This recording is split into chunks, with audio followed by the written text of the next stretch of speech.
Child labor as a global issue, an overview. Introduction. This report discusses child labor as a global issue challenging families today. Its linkage to globalization is discussed and some solutions to this issue are offered. Child labor description. According to the International Labor Organization, ILO, children engage in different tasks, but not all these tasks constitute child labor. The organization describes child labor as work that deprives children of their childhood, potential and dignity, and that is harmful to their physical and mental development. Furthermore, details reveal that this kind of work interferes with the social and moral development of children. This happens through interference with children's school attendance, whereby children stop attending school prematurely or combine school attendance with too much work. The criteria for determining child labor comprises the following: the child's age, the type and hours of work performed, the conditions under which it is performed, and the objectives pursued by individual countries. This therefore means that child labor varies from country to country. However, there are extreme forms that cut across the board as clarified by Article 3 of the ILO Convention No. 182. According to statistics, child labor is still a big challenge. According to the International Labor Organization, more than 200 million children around the world are enslaved to child labor. More than half of these children are engaged in the worst forms of child labor described in Article 3 of the ILO Convention No. 182. Although boys are said to form a statistical bulk of the child labor population, the contribution made by girls in domestic chores is often ignored. Child labor is intense in sub-Saharan Africa, followed by Asian-Pacific regions, Latin America, and the Caribbean. Child labor and globalization. Globalization has been noted to have a significant negative effect on child labor. This has been especially the case in developing countries. One case that came to limelight recently is that of children being forced to work in cocoa farms picking cocoa beans in West Africa. The children were reportedly trafficked from the countries of Mali and Burkina Faso and taken to work in cocoa farms in Ghana and the Ivory Coast. The West African cocoa farms on which these children worked are the leading in the production of cocoa in the world market.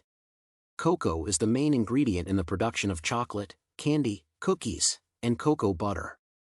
Globalization has greatly connected the world into a single marketing region and consequently expanded the market for various businesses. The greed to make more profits has pushed businesses in West Africa to opt for cheap labor by enslaving children to work on farms. Apart from being trafficked to work on farms as seen above, children are also forced to enter the prostitution business. Trafficking of children for pornography and sexual exploitation is a problem experienced in the U.S. Most children are trafficked into the U.S. for various forms of sexual exploitation. In Asia, children make a significant contribution to the commercial sex trade. 30 to 35% of all sex workers in the Mekong sub-region of Southeast Asia are between 12 and 17 years old. Kaufman and Rizzini present a general argument on how globalization is linked to child labor. They argue that globalization has widened the equality gap. The negative effect of this gap is most felt in developing countries. In most of these countries, a significant portion of the population is classified as poor. In such conditions, most families cannot afford to educate their children and instead, they let them work to contribute to sustaining their families. Child labor solutions. Child labor is a global issue and any proposal to solve this challenge must incorporate a global perspective. Most countries in the world are committed to eliminating child labor, but their commitment needs to be reinforced. These can be done by imposing economic sanctions on those countries that seem to display laxity in their commitment to the elimination of child labor.